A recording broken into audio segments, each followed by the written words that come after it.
Wait, this video is going to consider a model of monopolistic competition. Monopolistic competition is an interesting model.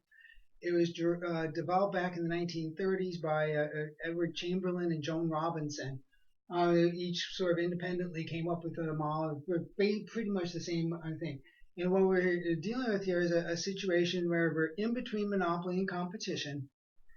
We have a small number of firms, and what's important here is that they're producing a differentiated product.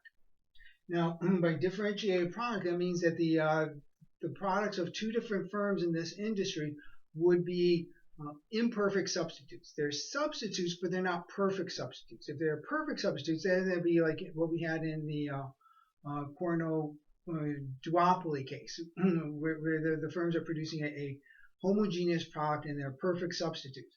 The idea here for monopolistic competition is that there is some difference between the products of the two different firms. Like a really good example of this might be something like restaurants. And so you have different types of restaurants, even within one category. There might be, if you think of country cooking, there might be your favorite country restaurant. There might be your favorite steakhouse that you like.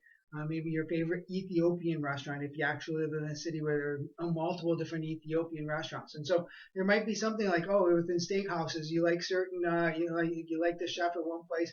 And some people would like one steakhouse, and some people would like a different steakhouse, and some people would like the different restaurants. And the point is, with the differentiated product, when we draw a demand curve for the individual firm, it's going to be downward sloping. In perfect competition, where we had a bunch of firms, many firms all producing the same product, the individual firm's demand curve was horizontal. It was horizontal because if they tried to set a price that would be above the market price, well, they're selling the exact same product as like a dozen or 50 other firms, and they're trying to sell it for more. So who would buy the same product from somebody who's trying to sell it for more when there's so many different options out there selling it at a lower price? In this case here, if you think of like your favorite restaurant or you think of your favorite restaurant could charge a higher price if there's one steakhouse that you like. They could charge a higher price, and you'd care enough that the product is differentiated, so you'd be willing to pay a higher price. So this means that if this firm was starting out here and they tried to raise their price some, they wouldn't lose all of their customers. For the customers who like this restaurant or like this firm's product, they can raise their price and they can still sell some. It's not like in the case of perfect competition. You raise your price even just a little bit, you lose all of your customers. You'll keep some of your customers. You'll lose some, but you'll keep some.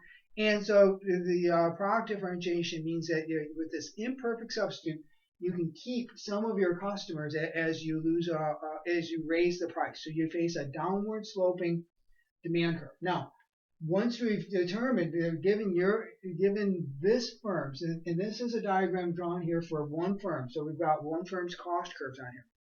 Once we have once we have the demand curve drawn for one firm, which would be a function of the product that they're producing and then the product of the other firms in this industry. So, there might be 10 or 20 other firms. Given the products that those firms are producing, then we can set a demand curve for this firm. And the important thing is that it's not horizontal.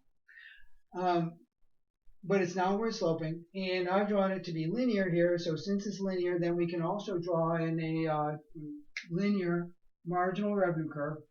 We'll do that here.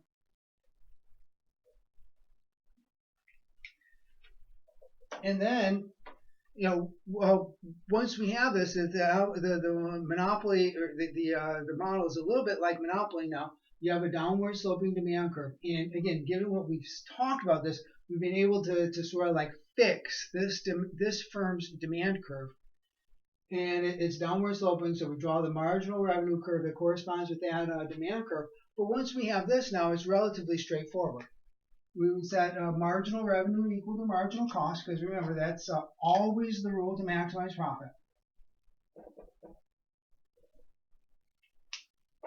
So we do that here. And so this would be the profit maximizing quantity.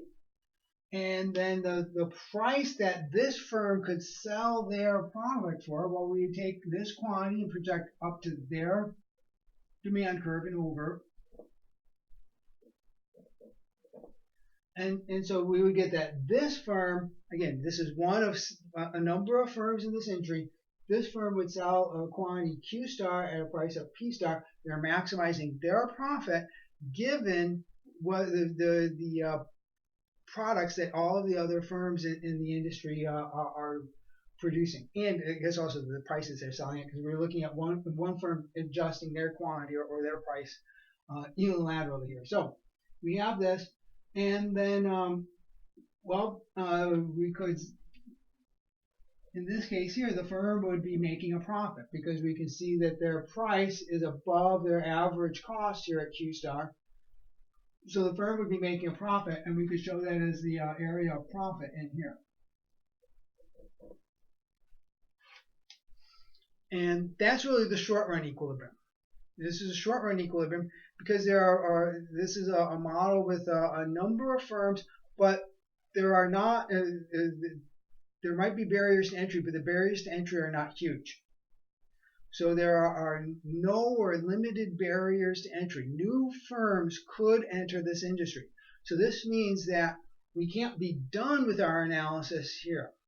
So the part of this name here, monopolistic competition, well, the monopolistic part of it we've already sort of seen because we have the firm is facing a downward sloping demand curve for their product.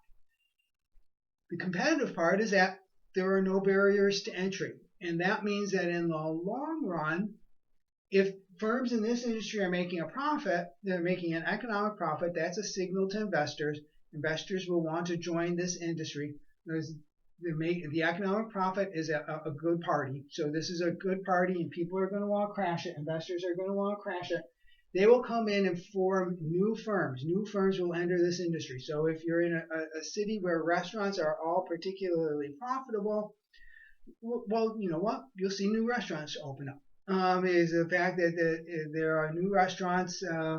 As new restaurants open up, we have to think about now how is that going to affect this firm's demand curve?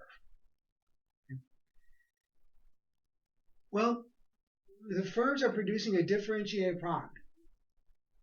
And so if you think about it, if there are 10 restaurants in a town, well, okay, they probably hit the major different types, but you might have a decent share of the market where you're sort of like, you're the best option for people with this type of taste. As more firms enter the industry, generally speaking, what's going to be the case is that they're going to be more tightly packed together. They're going to be dividing up the market even more closely. So somebody else will come in, and even if they're going to have a steakhouse and you're running a steakhouse, well, they won't cook things just quite the way you do. So maybe you'll have a baked potato, and they'll have like really good steak fries, and so there'll be some kind of differentiation. But with more firms in the industry, the product is less differentiated. So your product isn't the same as anybody else, but with more firms in the industry, there are other firms as products that are now closer substitutes than they would have been before. What does that mean? Well, the demand for your product is going to become less, and if anything, it's going to become more elastic. It would be like we're moving from competition, like we're moving toward perfect competition. A perfect competition where you have a horizontal demand curve for the firm. We're not quite there, but as firms enter the industry, this demand curve for this firm will shift down and probably become a little flatter. This competitive part of this tells us that in long-run equilibrium, the firm has to make a zero profit.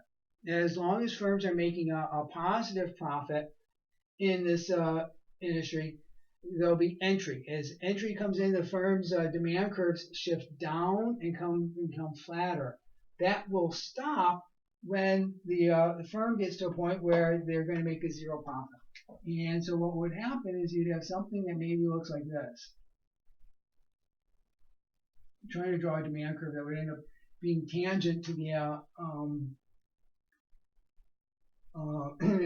the average cost curve at one point. So long run equilibrium would involve a shift. The demand curve would shift down and flat. The important point would be we would see this demand curve shift down until you get to the point where the demand curve is just going to intersect, or just going to be tangent to the average cost curve. And then in that case, we know that this firm would make a zero profit. So that's going to be the long run equilibrium condition. I have a separate diagram in my notes showing the long run equilibrium drawn out completely separate from the short run equilibrium. I wasn't going to do two videos on this, so just trying to explain. This is the adjustment that we're going on, and that's how we be getting the long run equilibrium. So what I drew here to begin with was the short run equilibrium in monopolistic competition, and then you will get a zero profit condition for long run equilibrium in monopolistic competition. So that's monopolistic competition. It's kind of an interesting model in between the two here. And it was also able to be done in sort of like a way without using game theory, which is it was sort of like the Cournot model. So this is a model of imperfect competition because it mixes a little bit of some stuff that looks a little bit like monopoly, a little bit like competition, and gives us a outcome that's a little bit in between there in terms of the long run equilibrium. Zero profit like there would be in perfect competition, but also have some inefficiency. And in the notes in my slides, I elaborate on that. It's also talked about in the book. So there's some inefficiency in this equilibrium, and that makes it a little bit like monopoly. So it's zero profit like in perfect competition, but we have some inefficiency in the long run equilibrium, which we also did have in monopoly. Okay, so that's monopolistic competition.